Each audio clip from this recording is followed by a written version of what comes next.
Hey there, free spirits, and welcome back to Flying Upstream, where we celebrate unconventional journeys of the power of rewriting your story on your own terms. Today's guest is someone who knows that a good plot twist isn't something to fear, it's often the moment everything changes for the better. Deborah Jean Rogers is a multi award winning author, story coach, and former Hollywood development executive who's helped countless creative women transform their mess into meaningful messages and their pain into best selling books and unforgettable brands. From writing and voice acting in over 30 cartoons, including Lilo and Stitch and Xena Warrior Princess, one of my favorites, to penning the breakup book every woman needs, He Did You a Favor. Deborah has lived a life shaped by story and now helps others tell theirs. If you've ever felt stuck in your own narrative or wondered whether your most vulnerable moments could actually be your most powerful, this conversation is for you. Welcome to Flying Upstream, Deborah. Thank you so much for having me. I'm so happy to be here. Awesome. So let's talk about your heroine's journey. You didn't plan to become a story coach or a best-selling author. What was the turning point that made you realize your own story could become something bigger? Great question. So I started off in story development, in writing, screenwriting, coaching writers. I never thought I'd write a book. I was a screenwriter, not a book writer. And then I had a devastating breakup, and it literally took me to my knees. I was 8 months pregnant. I was devastated. The life that I had was over in an instant at 3 o'clock in the morning. And I didn't know how I was going to move forward. And my daughter was born a month later. I was really scared. I was not knowing how I was going to move forward. I didn't even know who I was anymore because I had spent so much time putting myself into the relationship and helping my husband with his projects and all his stuff that I had lost who I was. And so not only was I scared and alone with a newborn baby, I didn't know who I was anymore and I didn't know how to move forward. So I did the only thing I knew how to do is I picked up a pen and a journal and I started to write. And I wrote out the hurt and the heartbreak, and I didn't stop writing for 5 years. And eventually, those hurtful, heartbreaking words on the page turned into purpose. It turned into healing. It turned into reclaiming my identity and who I was and who I was becoming. And it was the most incredible healing process just by putting words on the page. And so I was sitting one morning with a friend. My daughter was sleeping in the crib. And I said, I think one day I'm going to wake up and say he did me a favor. And she was like, oh my God, that's a book title. And I was like, that is a book title. And so I started to write the book off the journals. And here's the other thing I did. And this is so incredibly important is that I started sharing that message of he did you a favor with others while I was writing the book. And I saw how much that one line changed people's lives. The moment people I had a guy that I was dating because it took me like a year or 2 to write the book, and I had a guy that I was dating at the time, and I was like so I told him, about the book, and he said, "Oh my gosh, I have a friend who's going through a really bad breakup. Can I share? He did you a favor." And I said, "Yes." And he came back and he said, "That helped her so much." And by starting to share my story before I was ready, by starting to share my message before I felt like I was ready, before the book was done, I started to see it started transforming people's lives and started helping them. And they're like, can I tell my mom? Can I tell my sister? Can I tell my friend? And that's when I knew I had to write a book about it. It just lent itself to a book. It had to be a book. And so I hired a coach and I took a class, hired a coach. And then it was my mission and my message to help women at the time get over their breakup, get over their ex, and move on with their better life because that's what I was doing. I was living it while I was writing it. It's really incredible. And I want to acknowledge that you were doing all of this during an incredibly painful and difficult time in your life. As you said, you were alone, newborn, and you just started writing. And I'm curious to know how this act of writing was therapy for you. How did it actually help you heal? Because I have heard this, right? Writing is good for you. Do journal entries, but how did that actually help you heal through this difficult time? So, journaling is such a powerful process that people don't really acknowledge a lot of times. And I will tell you also that anytime I am going through a difficult time, the very first thing I will do is go pick up a journal because it does a couple of things. It helps you get all the thoughts that are swirling around your head and your monkey mind out on the page, out of your body, out on the page, so that you can look at it and you can process it. It also gives you perspective because when you're writing, let's say you're having that kind of brain dump about all the things that are going wrong in your life, you can sometimes, after you're writing it for a while, you're kind of like, huh, okay. The Byron Katie thing. Is it true? If somebody else told me that, would I believe it? So it helps you get the thoughts out of your head. It helps you gain perspective. And then the third thing it does is it helps you start to process your thoughts in a new way. I have so many times been stuck on something, whether it's, even in my business, do I want to launch this story course or do I want to launch a journal course or what do I want to do? And through the process of writing it, it helps you process your thoughts and your anything that you're going through and come up with solutions. So, yes, it helps with the monkey mind thoughts, get it out on the page, give you perspective, and then process whatever you're dealing with to come up with new solutions. It's an incredible thing that seems so simple, but sometimes the most simple things are the most profound and powerful. You know what I appreciate about that is that there is a difference between journaling and writing for yourself versus going for drinks with your girlfriends and venting or giving them the latest update on your life. There's a difference there, right? Because in both scenarios, you are getting it out of your head, as you said, but in the journaling option, there's this sense of innate reflection where you almost can't help it. You're going to process and think of it in a totally different way. And doing that activity where you are truly alone with your thoughts is a very different experience than calling up your mom or your best friend and just kind of venting. So I really appreciate that. You Yeah, know, and the one other thing I wanted to say about that, I love that you highlighted that because the other piece of that is the most powerful guide in your life is yourself, is your intuition. You can ask your friends and your moms. They're all coming to you with their own stories, their own perspectives, their own life living, and their own preconceived ideas about what they know about who they think you are, right? And the yes. most important thing about journaling is you are tapping into your power source, which is Mhm. your own innate intuition, which has all the answers. You already have all the answers inside you. Yes. And it's something I will tell you, Kristen, I forget it all the time.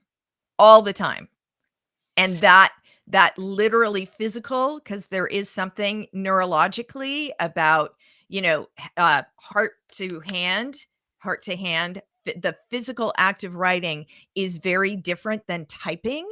So I always encourage my students to do both. And so that one act is literally bringing you back into presence. It's it's forcing you to be present with yourself and your intuition and your thoughts. And that's always the best place to start. Yeah. I appreciate that a lot. It's hard for people, and I'm really talking about myself here. It's hard for me even to wrap myself around that. I'm not a huge journaler, but the times in my lives I have done it, I've always been surprised. I think I have this thought that, I've had a lot of experiences in my life, some great, some not so great. But I often think to myself that, who am I? I'm nobody, right? I'm just one of 6 billion people on the planet having my own life, right? Just kind of doubting my own self-worth a little bit and doubting that my story is worth telling. So what would you say to somebody who's thinking like, is it even worth it? Yes. So here's one thing, a couple things. First thing is, you just said it. You said there are 6 billion people out there. Nobody's like you. You have your own unique thumbprint. Nobody has your voice, your stories, your experiences, all the things that make you you is what's going to put a unique perspective on what you're writing. So there's two things about this. First of all, I want to talk very quickly AI. People freak out about AI and how books are being read by AI. Here's a new stat I've heard. The more AI there is, the more valuable you become. The more valuable you become because you become the key differentiator. Your humanness is going to make you more valuable in the next 5 to 10 years. The other thing I tell people all the time, because one of the things about not being worthy, why should I even do this, is that there's already a book out on that topic. They're like, why should I do this? This big person already read a book. He already did a book on this. How many times have you bought a book on happiness and thought, great, I'm done. I'm happy? No, because you want to learn from different people who have different perspectives and who will give you different answers. Somebody could be telling you the same thing about how to be happier and it's not landing with you, but then somebody else tells you in a story. Stories are key and their own unique story. And you're like, I get it. I get it. It is transformational. Now I understand. Now I'm going to take a step forward in my own life. So I always tell people, you have your own thumbprint, your unique perspective. We need it all. We need it all. We need you to be putting your stories on the page. We need you to be sharing your stories to be helping others. And the world needs more of what you have to offer. Hmm. I appreciate hearing that. Thank you. I know our listeners do too. I want to pivot for a minute to go a little bit back to the beginning where you were working as a Hollywood script reader and a voice actor for a long time.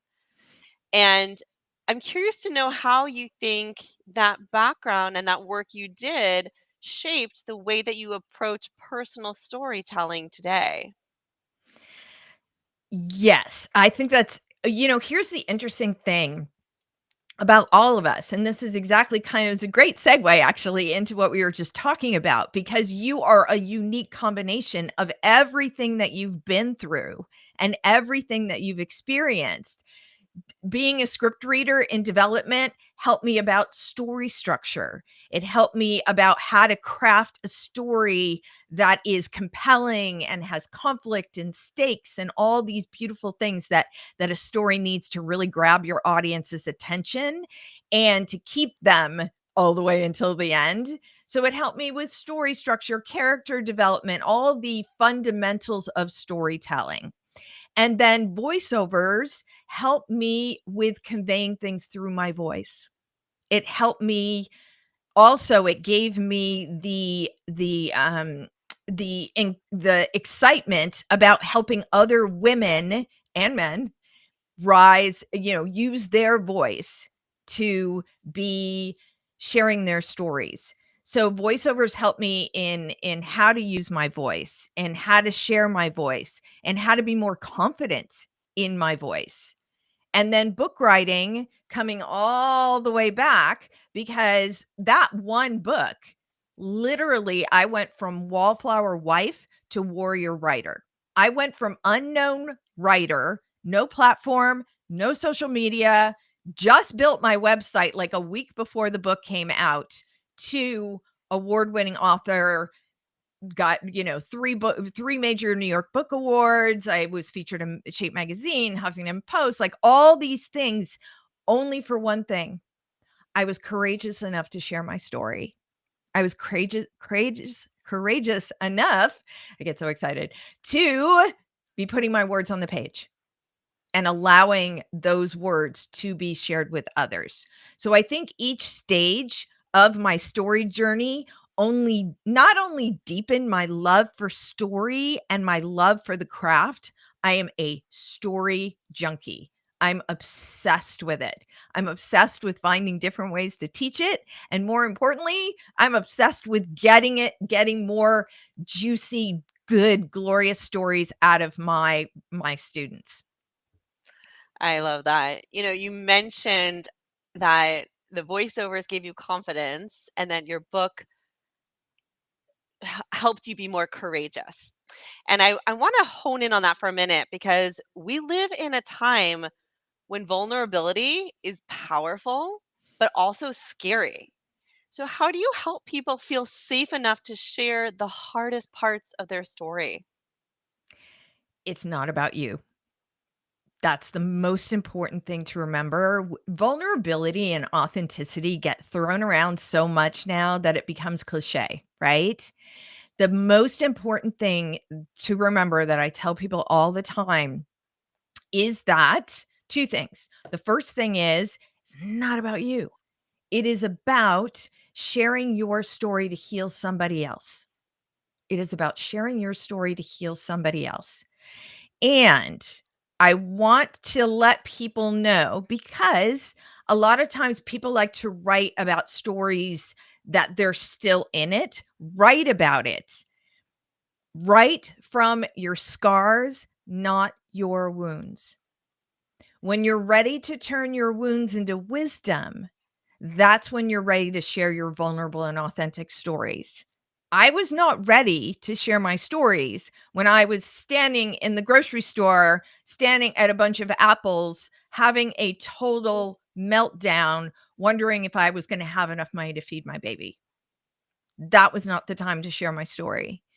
But years later, when I had processed it, when I'd come out on the other side, then I was required. It was my responsibility to share my most vulnerable and authentic stories, those stories that made me feel uncomfortable, because I knew there was somebody else out there.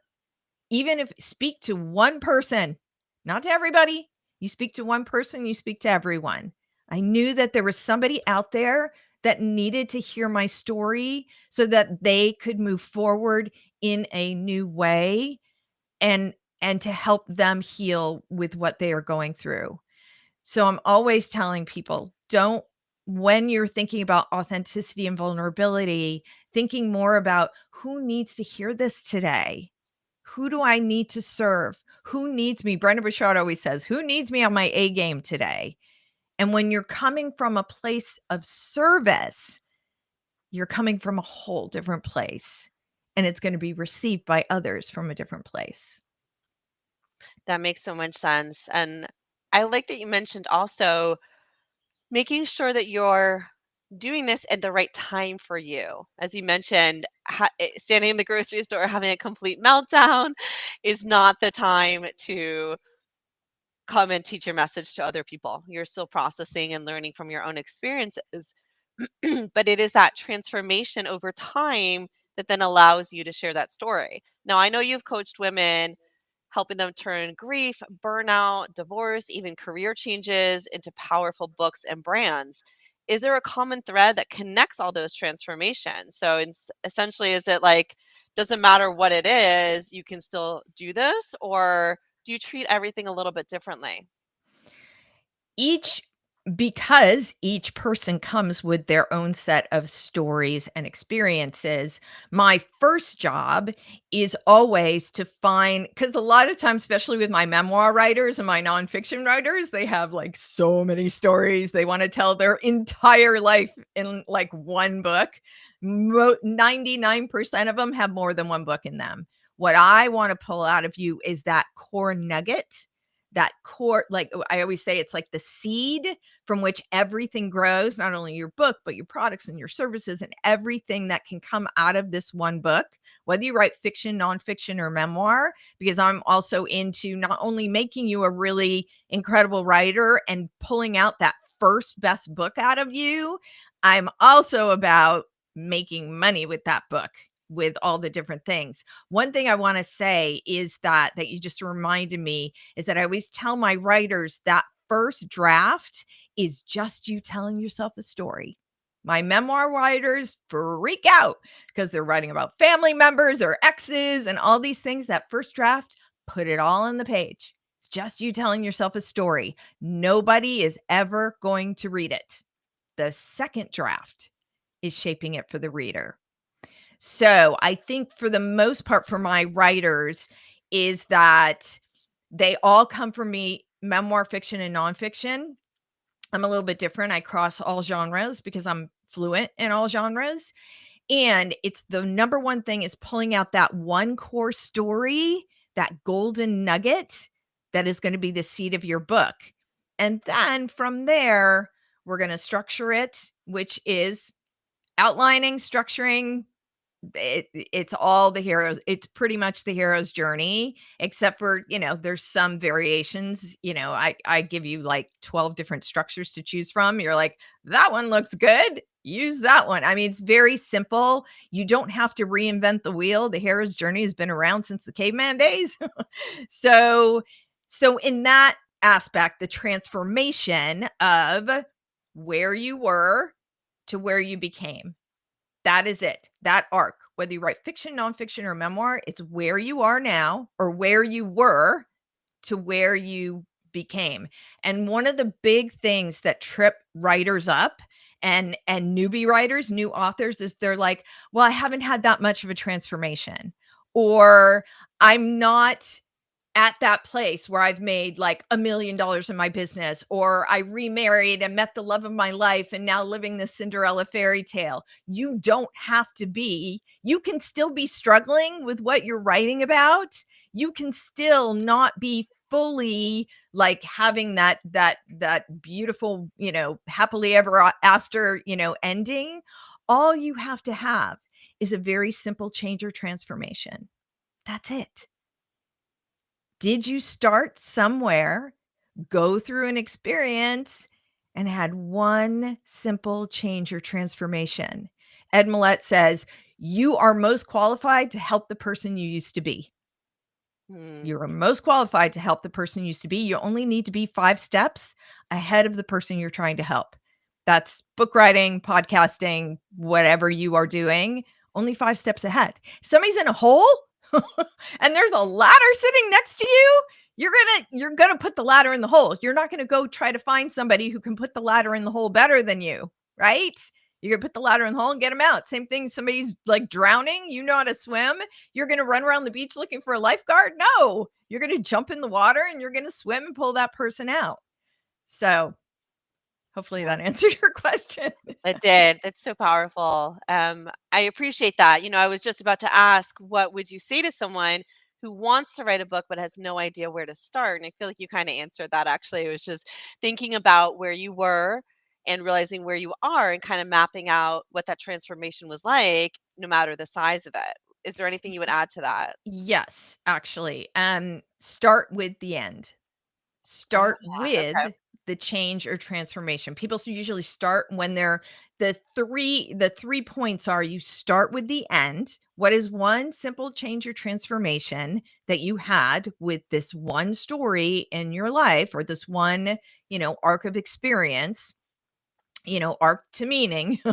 So you start and then there's some meaning, there's some takeaway, and then go back to the beginning. What was what we call in screenwriting the inciting incident? incident? What was that catalyst? What was that moment? And again, it doesn't have to be like mine was a big, huge breakup at 3 o'clock in the morning. It could be something small or something where you had some sort of wake up call where you're like, this is not okay anymore and something needs to change.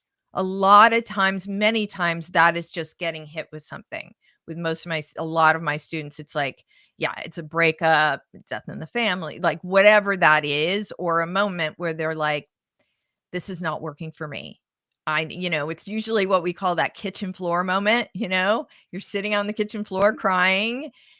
Then in the middle, what is just one turning point? In other words, if you're going through and things are really, really bad, was there a turning point in the middle that you're like, now I know some new steps to take. Now I know how to move forward.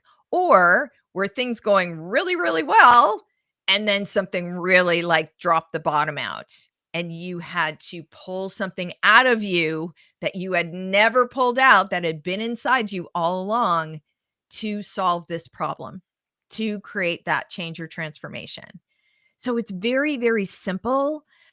I always say that structure and I'm not a big outliner person, there are plotters and there are pantsers, both are valid.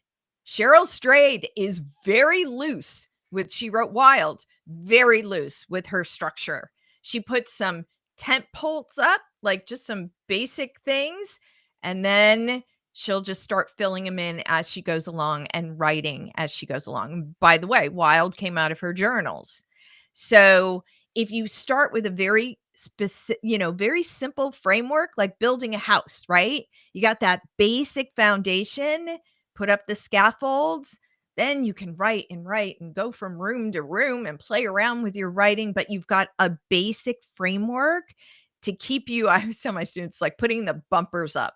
Like on a freeway, it's like, if I don't put those bumpers up and those basic guardrails, you're going to be way off in Joshua Tree out with the cactus, writing about all this stuff that has nothing to do with your book. So just having a very simple framework is enough to start writing your book. And that's so manageable. Anybody can put a couple bullet points on a page to get started. Thank you for sharing that. Well, I can't believe our time is slowly coming to an end, but we've got one last question for you. And I'm excited to hear your answer. If the story of your life were turned into a book right now, what would the title be? And what lesson would you hope every reader walks away with? At this point, at this stage of my life, it would be, I'm just getting started. And I think the most important lesson, oh my God, this is making me emotional. I think the most important lesson is you're not too late. You're never too old. So many books, Where the Crawdads Sing, Lessons in Chemistry, those were published by women in their 60s. So many, Hay House, Louise Hay, Hay House. She started Hay House in her 60s. So you are never too late, never too old. And the most important thing is to have the courage to take that first step, because then all you have to do is take the next one.